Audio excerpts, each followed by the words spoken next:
Hello and welcome back to another video. I'm your host NuttyNu. In today's video we're going to be discussing things to consider before buying a Toyota Land Cruiser, the 80 series. The 80 series range from 1991 through 1997.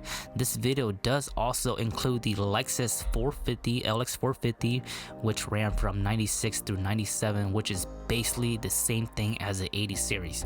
So first and foremost, this is in no particular order. This is just a quick list that I made on my notepad. Let's dig right into it. The Land Cruiser 80 series, they came with two versions, the FJ80 and the FZJ80. So let's clarify that first so you don't get that mixed up.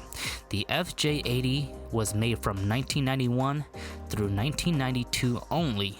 The 93 through the 1997 is the FZJ80. The biggest difference is the engine and the rear axle. The FJ80 came with the 3FE and the FZJ80 came with the 1FE, which is the stronger motor, the 4.5. The FZJ80 is the most desirable one. People want to go for that year, so from the 93 to 97, people rather go with those years. Now, there is nothing wrong with the FJ80. The engine is a great engine, but it doesn't have enough power to carry this heavy rig.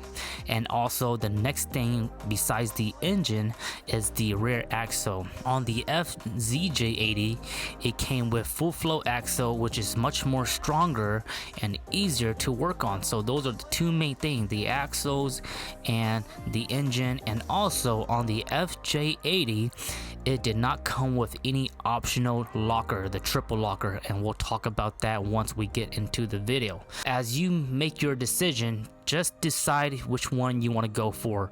Most people are not going to go with the FJ80 unless they find a good deal on it or unless it's super clean. So decide that for yourself. The next thing on our list right here is the price. The price of the 80 series has skyrocketed out of the moon here. They are super expensive. You can't find these guys for like $1,500, $3,000 unless you're super lucky. For the most part, if you're looking to buy one, at least have a budget of $10,000 or more. $10,000 to even $30,000 depending on how crazy you're wanting to go.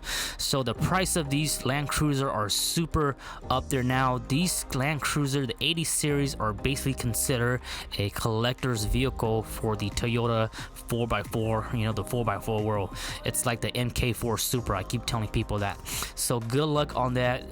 The price is super up there, and also the rear. It's really rare to see these guys, or it's hard to come by and see them on the market. But when you do see them on the market, expect to pay a lot of money for them. The next thing on our list here is triple lock or not triple lock. So the FZJ80, they came from the manufacturer with the optional choice of triple lock or not, and only a small percentage of these FZJ80 came with triple lock. I want to say less than 10%. If you don't know what triple lock is, it's basically front and rear locker plus center differential lock. Now these are really these are much more desirable if it came with triple lock. It's like buying the TRD package for the Tacoma in this generation. So a lot of people are always looking if it's triple lock or not. But in my opinion, I want to give you guys this thought. If you're looking for a Land Cruiser, the FZJ80, don't get too caught up in the triple lock or not. If you find a clean one that isn't triple lock and the price is right and everything's there, just go for it, because most of the time some users, they're never gonna use their triple lock, or they off-road to this point where they don't even need lockers. So it really depends. Don't get your head caught up in the triple lock or the not triple lock. Yes, it's nice to have it, but it's not super needed, and you can always add it in the long run. Now keep in mind, if you do find one that is triple lock, you're gonna look to pay maybe $3,000 to even $5,000 more compared to one that isn't triple lock. So keep that into consideration. The next thing I want to mention is, once you do purchase your Land Cruiser, keep in mind that these are 25-year-old plus vehicle, and depending if the previous owner took care of them or not, they're gonna need a baseline tune-up. A baseline tune-up is like a full thorough tune-up for your car, your vehicle. That includes fluids, bearings, everything. You want to give this thing a baseline tune-up, and you're gonna expect to pay anywhere from over $1,000 to even maybe $2,000 just in parts or product or gear or oil, stuff like that. Now this doesn't include labor. So make sure when you buy these, don't start dumping money into mods, bumpers, all these fancy gears until you baseline your rig. Make sure you baseline it, because once you baseline it, your rig will run very good, and you can depend on it. You can take that 1,000-mile road trip without having to worry about an oil leak or something going wrong, etc, etc. When I bought my Land Cruiser, I want to say within the first 500 mile, the pesky heater hose leaked already, and then there was a lot of things that I did, and I already spent over, I want to say $1,500 plus in just parts alone. The next thing on our list here is following up on our previous one, is tune-up labor. Who's gonna do the tune-up for you? Are you mechanically inclined enough to learn how to do it yourself, or are you gonna be looking at paying a shop to do all your basic tune-up and all your modification? Now the Land Cruiser Inline 6 here, I want to say that this is a really easy truck to work on as long as you have the basic knowledge and just requires some of the basic tools. The solid axle is super fun to work on. It's messy, it's dirty, there's lots of parts, but once you dig into it, the next time it's gonna be super easy. The engine itself has plenty of room to work on. It's not super hard unless you're going like into a head gasket repair or a full engine overhaul. So look into your mechanical skills. Are you able to fix this rig, tune up this rig, or are you gonna be looking at paying somebody? Because if you are gonna look at paying somebody, your basic tune-up, your basic baseline might cost you anywhere from another additional $1,000 to another $2,000, and I don't want you guys to buy this rig and then all of a sudden be like, oh man, the Land Cruiser sucks, there's always something wrong with it, without you not doing your first basic tune-up.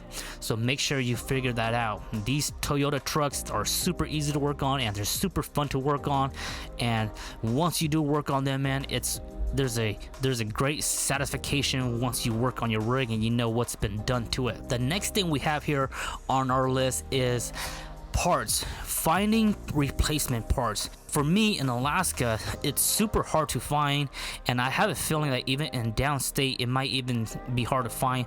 But once you do find like spare parts, they are super expensive for some reason.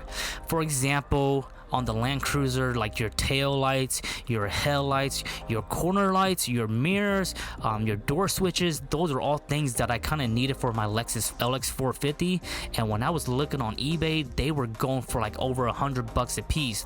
Now when you compare that to like the Toyota pickups, the 3rd gen pickups, 2nd gen pickups, 2nd gen 4Runners, 3rd gen 4Runner, there's way more parts available for those trucks, and it's much more affordable to buy those. But since the Land Cruiser, the 80 series, is so hard to find and it's so rare, and nobody's really parting their rig out unless it's like completely rust bucket or something's wrong, or let's say it's been in a car accident, 80 series parts for me has been hard to find, or when I do find them, parts are expensive. So keep that in mind, guys. If you guys are looking to buy replacement parts, or let's say you bought a rig that needs a few things to it cosmetic wise before you can get it up and running, keep in mind that you might have trouble finding parts for that build that you're doing, and keep in mind that the price is going to be way up there, so keep that in mind. The next thing on our list here is, let's say your Land Cruiser is all nice and ready to go, and you want to start building it into an off-road rig or an overlanded rig or whatever you want to do with it. This is a plus. There's a lot of aftermarket parts available for this. Now, aftermarket parts is different from replacement OEM parts.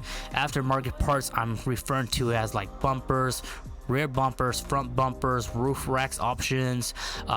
There's tons of modification available for this, and rock sliders, all this overland gear, tire cure, spears, snorkel, all that fun stuff. There's a lot of parts available for the 80 series, so don't stress about that, but at the same time, don't get too crazy with that yet until you have completed your baseline.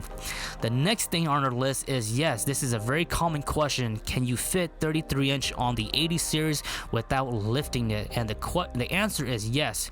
The 80 series on stock suspension clears 33-inch tire perfectly, no rubbing, and some people even say that the 80 series stock suspension, it can even clear 35s, but once you start flexing, it does starts to rub. Keep in mind that my vehicle, my Land Cruiser here, is on stock suspension, but it does have the Oman Emu coils, their stock replacement heights, and I'm running 295 7017, and it clears fine. It works amazing. The next thing we have on the list is, you must consider this one before you really buy this vehicle, is that these vehicles have bad gas mileage. So whether you have the FJ80 or the FZJ80 or the Lexus LX450, same thing. These vehicles off the start, even with the stock suspension, stock tires, you're gonna get maybe 12 to 15 miles per gallon on a good day, and then once you start adding tires, lift, and all that fun stuff, and if you don't re-gear, you're gonna be getting anywhere from 9 miles per gallon through 10 miles per gallon. That's city and highway driving. I know a lot of people that have sold their Land Cruiser because of this reason. My neighbor this summer had a Land Cruiser. It's super beautiful, super stock, super clean, and he ended up selling it because the gas mileage was bad. But by the time I wanted a Land Cruiser, he already sold it off, so I feel bad for not buying it, but it is what it is. So keep in mind, guys, these Land Cruiser, they're not made for gas mileage. So if you're looking to commute 30-40 miles a day to go to work or whatever, you might not want to buy this unless you have another vehicle dedicated for commuting that certain mileage. These are not good for gas mileage. Keep that in mind. The last thing we have here on our list is, once you do buy your Land Cruiser, this is one of the best things you can do for it, and that is buy full coverage insurance. A lot of people newly with these older Toyota trucks, rigs, they like to just get the minimum, which is the liability. And you don't want to do that on these Land Cruiser. These Land Cruiser, they hold their value so well that you want to make sure you have full coverage in case something ever happens. Now, full coverage, let me explain that really quick. Let's say you accidentally rear end somebody, or you accidentally get into an accident and it's your fault and your vehicle is total. This is where your insurance company would pay you. So you want to get full coverage. If you have liability only, and let's say you're at fault, your insurance won't pay you. They'll pay the guy or the girl that you got into an accident with. Now, it's important to have full coverage for the FZJ80 or the 80 series because they hold their value. I know people personally that have got their vehicles total out and they have received a big paycheck for their rigs, and what they also ended up doing is that they'll take that paycheck, usually it's about $10,000, so they'll take that paycheck and then they'll end up buying the rig back from the insurance company for like maybe $1,000 or $2,000, and they'll just rebuild it, or they'll take it for parts. So the best thing you can do for your Land Cruiser is get full insurance. It's a peace of mind in case something ever happens, and it's totally worth it for these vehicles because they hold their value, unlike Toyota pickups and 4Runners, where if your vehicle was to get into a wreck and let's say the damage is over $3,000, they're gonna total it. These Land Cruiser, you can get a big paycheck if something else ever happens.